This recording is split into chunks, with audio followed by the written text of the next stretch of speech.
Lo matou filoi nei ma tatou sui mai le tatou University of Pacifica ia la fua fa la wilo fo inisio vaenga ia oleanga e tori tatou University nei ta vaenga ta. Good morning.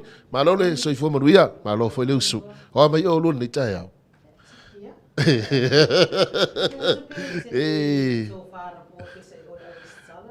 Le ai ma o mo. E o mo le kausta. Boa pizza ngamo ole masalo le matanga tau sanga nei le na mua tu ile ofisa. Pizza i lu matau. Le tau lu sta ia mis. Ai o lu o mo vai no escala. Okay. Acha mo ka ko kopia ko ilu le escala.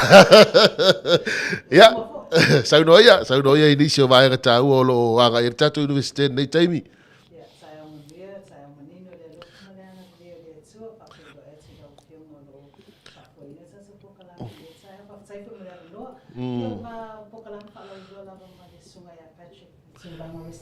Vai tuanga lona lua i le USB i lona la le ia la fua i po lona la nei Samoa i le tau anga i fiti i le tau mai foi sa vai nei upolu o lo ia uma tatou la nei upolu fa pena foi i sala fai i le ota tala res salanga mo vai tuanga lona lua vai tuanga lona lua matala so lua tasi o Julai pe ama se nai vai aso a peto i lua nai vai aso ia matsalor vai tuanga lona lua o sai miane matai eliseres de set song restala there's no registration fee free lava fatso matanto tongi se tupe ina mai le pili le onga so sanga fo ine le na matali ai le fa mama avenga le university o tu mai lalo tau tato pili mai ile 5% so le lau te le alfa mama avenga mai tato fa yo tato pokalame ya tikeria nga ilunga ia o tulanga na pe o mafala lo masanyana lo ia tata restalanga nei i alafua ia fa pena fo mo sele sala failo ia sunga ali sone tonu mai pe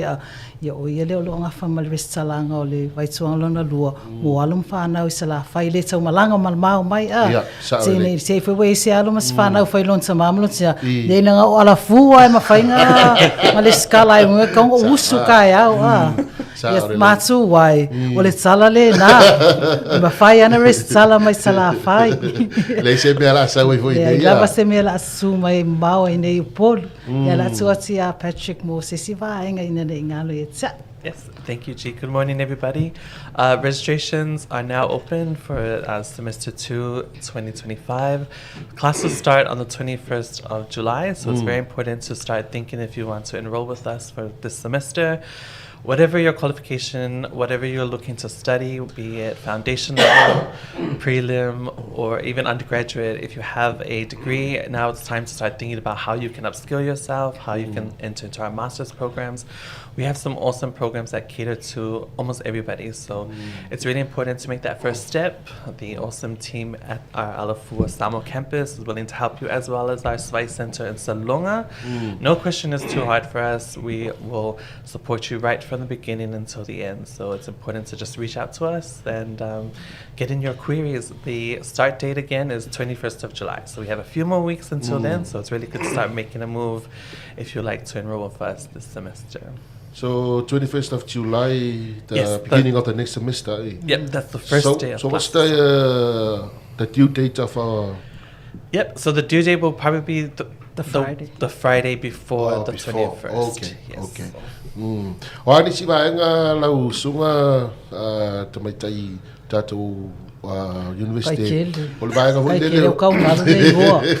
O le vaenga foi lele nei whanau e mana o to e whauau ia o ngala e mai mo mai tonu ofisa whaiwhainga ruenga na stula ko yei nei whanau ia le whainga ruenga mana o to e whauau a onga. Whaftaino whafsili tele yo na yalum whanau e me se foi la tau na ma elo tau sanga sput sol whai a inga ia o vavi fo e pelo sunga ai le ai maua le avanoa le lau matutua ne tamaiti sau whafore whapasene le a lenga sau kalako ngafi e po ai a foi ia ai we manatu pe uma sa wai va ai te fo isa mau famalaunga luenga wai va ai te fo o mai a tamaiti la iti mo nga solo lunga avanoa maulu lunga tsongi ia ai o tulanga na ile na mana ina le tulanga na o le faspepa le o tatu talanoa e tūlanga o le si le o tūlanga tono ngā luenga.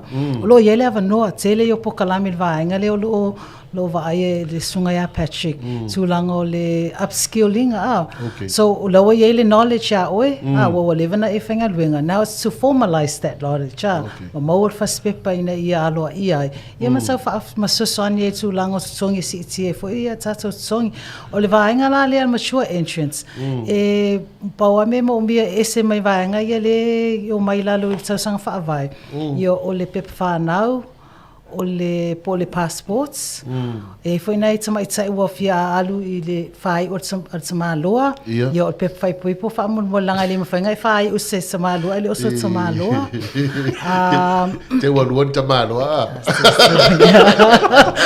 O se tusi mo le whainga luenga. Ai wha maoni e lo e ngā luenga na mai au ngā le pokalami le wet salo mai ai. If so soani mo launga luenga. Ia whapena foi la ia malau CV, e non whaatata mai e peo le whaamaunga leo, whaatatanga leo, vaenga umasa e ai, sa e whenga ruenga i, o ana whena ngā tai le awa onga. Ai e te tala lewa noa, e si alam whanau i masani o atu whaatatala noa, e le ausia tongi, po le ausia fo ia tausanga ma whai e una whai se pokalami.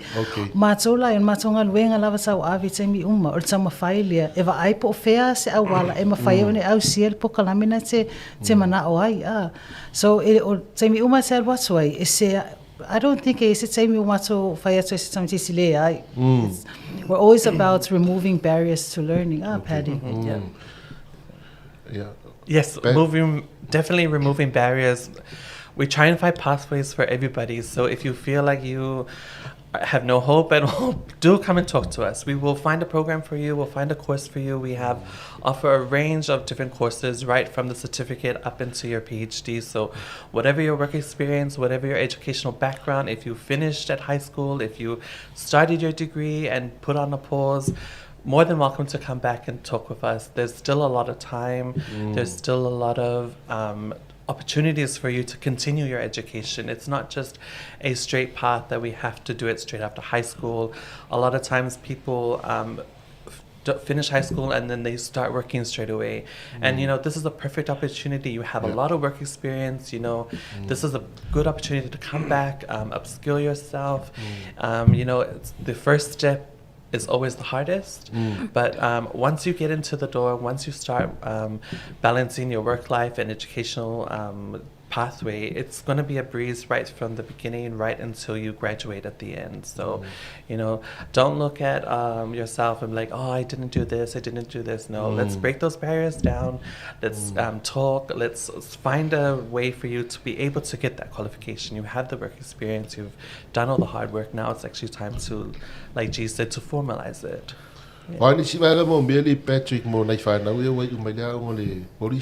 Yes, so if you're finished high school, or if you are in high school now and you want to join us next year for those at year 12, or if you finished high school a few years ago and you haven't done foundation level, you're more than welcome to enter into our foundation. What you need is your Sasala C results from your last results that you undertook them, your passport or your birth certificate, one passport photo, and just filling out our registration form. There's no registration fee at all, so these are some barriers that we have taken away to just assist parents and ensure that they are putting their kids through education and the kids do want to continue. Also this year, 50% off on from degree level up into up for all those programs. So we have put in place a reduction of school fees. So this is also another way to help parents and help students, achieve their dreams. We don't want to hinder someone because they are financially unable to pay for their school fees. Yeah.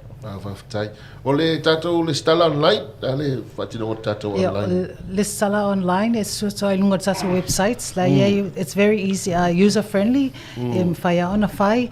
Ai foi nisi o talo sanga mai ona lele internet connection wele ya la. Yolo mau foi pe tato forms fatum. Mai foi na isi matu mana wala to no foi lalo malato alum fa na uma Talanoaga foi na fa sama noa ia lea. Ula le me fa'atumu wa pe tulanga ne a matsen fa'ata ita e fa'atumu ia pepa fa'atumu ia na uma ia alu esen matua ia ai fa'ua wa sa mai titi ia wa alom fana wi sa a onga le vai tuanga momua ile to mai fa university langa ra pa wa me alu tama titi lunga langa accounts restala mo le semester lona lua tama faya e tu iti le line me uma so pretty much second semester is about our new students returning students mature students left so post grad e tsara sanga ina ila so lo mana o fa wa ya o ngai fa lunga mo lunga mai SML undergrad ia vave tsara sanga e vave ma wala va ngala na ya luanga ila ifitsi e ma wa mai le tsali fta mai nei our undergrads uma nga ila so sang fa va e ma wa nei sa mo le tsali Lono winga wale o te isa vano ya nga ine tatu whanau e scholarship i fiti leo whatino mai nei a tatou. O rio e, alai mo, o lea ia vano scholarship, mo i lato au sia tongi. Ai ele Apia ai le alu te a onga i fiti, ona e sere whailunga mo ma USP fiti. E sere whailunga mo ma USP Samoa. Wai anga i uma mervanga lai fiti, e whau i Samoa. O le tinga. Te sere if you want to add on back? Just really important. We are constantly updating our Facebook page, so it's very important to like and share our Facebook page. It is USB Samoa Campus on Facebook. We're constantly updating what's going on about registration, scholarships, all those opportunities. So please do like our Facebook page, and you will be kept up to date with what's going on at your university. Ya, tatou sala fai ya. Tatou stala I savai. Tatou sala fai suane au tafo le tatou fartusian malo sa longa awala le anga itua le LTA la sela isene lo tavale afiane I fai sa restalanga mo tuanga na lua ai le sunga ya li sone tonu mai pea ia o le suina le University of Pacific e Sautelo ona fama vaenga o moitu uma o le Savai Center le ise me tau malanga mau mai ai matu wai ia na lava ina tatou center sala fai mo le tulanga ia atonu fo ai fo ia o sala fai sta mo Fritz ia ai sala fai Fritz sa pena lo nas nei fa na vo ia mana ia te famla ma suti o vai o tatu tano ai tanwai le am fainto ya onga ave sen sutu ava pete o te famla ma titi vai ngale nei fa na go le ia sutu ya onga la ngata sulu ala mana te fa wow e ma fa yona onga utai tato Yeah, wal te minelo wale to yesi tau sang suto lua lo ngata le tau sanga sfulu lua. Alua ai te ufa le tonu le tau sanga sfulu lua. Ona e wa ai si tulanga le ma alfia ya al tulang fona pe se tafao. Ona saulelo results wale sala fe ngai o fia pingia o na yo tua ai o lo ia leva no le vaenga na le it's a preliminary program o tau sanga sfulu lua na le USB le stala fu o mai pe o na le stala fu o malava me umana vaenga o mai le usau no Tsai Patrick e o mai uma tsonu e foi mena mo mir fa mo certify le masaino na ave ilo ia fa singa tsong tsa lo ye foi mama fa mama avenga university e vatu uma originals o e fai for elato copy mo certify for mo documents a certify ono tulanga mo certification ai le USB mo ana fa mo monga I would tell what to say paper from sinonga so ai certify menga o kama so le happen ai la menga le ai la ai sa o aloia ai sa o aloia so ngi certification nga ele fa como ka paper para fa vai kaibia medical le ai ya tulanga umana Elaceris Salanga. It's free registration. Please come and talk to us. I see tata pe manatu fon ai longo te mafaya. Tata no o Samoa Patrick nga pai ar Samoa o liulia. O tata no fa soa fa lo mai po ame fia nga ai ona tama faile mato timi ala fua it's a fitu nai ma faia se ala fua no o ai lau miti le a vai lau miti e se what fa o no tsa sawa o le to tele la to le o foi le tau fa toanga la me fa nga solo ngota o nga ia suti o lo fa wa pe tsa to o nga fa whaafatoanga inga o tā. Ai te lea tātou manatu whaatau wa ala agriculture. O le mindset ana le tamo whai ese mai o le manatu whaapea I Avilaka Bachelor of Agriculture o le vere ngā wāua. Le ai. O le satongi al whai onga a mata le agriculture le inga o tā. A mata se lau whaasifuru afe. Ia whai ane iai mawhauwhaunga tātou. I whai a onga e au noa mani whai longa le Bachelor of Agriculture. E voice konsipia tātou mālo. Ai ono tātou manatu ana. Tātou nau uma whai tātou malo I o whai a onga ma ofisa. Ia alo o sa ili mai ni sae nisi. E whai ale ngā luenga o whawhatoanga. Bet? Yep, just to quickly wrap us up. Remember, key dates is the 21st of July. That's when school starts, so you have about 2 weeks. No registration fee. More than welcome to pop in anytime today or even next week to talk to us. There's no issue or no question that's hard, and we will try and find a program that best suits you. Malo whawhtai. Te lono tātou teimi tapu I matangi. E si siwaenga tia sauno iai. Sawa mari tupu I matangi, tapu I matangi. Whalongolongo mani makoa inga kua whangongoa ka male ongoa. Whawhtai tele lava mani mawanoa, whawhtai le 685 Radio and Production, mo le whaamanoa ina peo o mātou li USB a ngai mai. Whātai tāra noa I vāenga ese au nanga. Su atu tālato a tātou tāra noa. E le ase me sili na lo whawhsa ngai. A su wha I le tau I le aso se fulu walu. La ele enrollment fair na mātou. I la iai ma le team I se potu e tasi. Ia na wha solo ale tāla noa le pili, tāla noa I le o lau pukalame fia whai lau ID.